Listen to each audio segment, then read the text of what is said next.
Siegerehrung des heutigen ersten Wettkampftages in der 3. Bundesliga. Ja, der Klasse 177,00 Punkte. Und auf dem ersten Platz der TV Überlingen.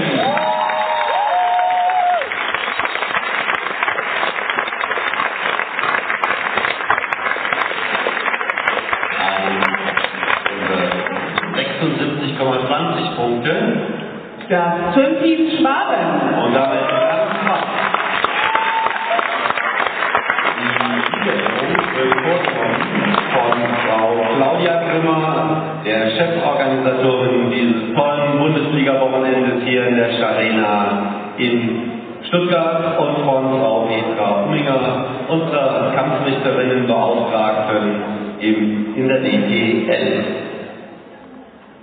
Und auf dem dritten Platz mit 174,45 Punkten das Team Turmverein Eppelborn.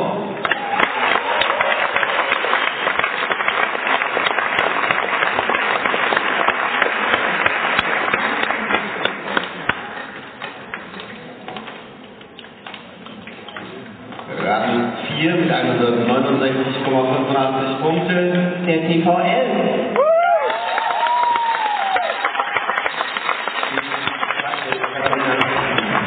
Theresa, schließt euch bitte einfach an die Dritten an und stellt euch daneben, denn die Zuschauerinnen und Zuschauer möchten euch natürlich auch alle gerne noch einmal von der Front sehen. Das gilt auch für die weiteren Mannschaften.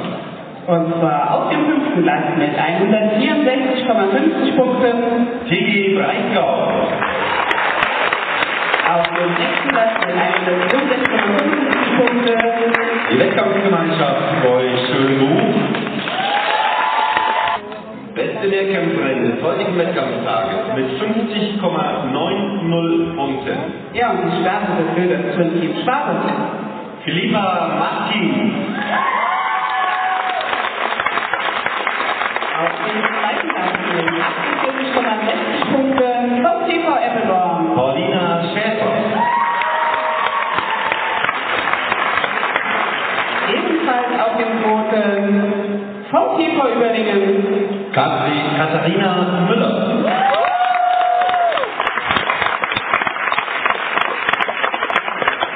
Den vierten Platz mit 46,95 Punkten. Sie kommt vom TVL. Jasmin Mahler.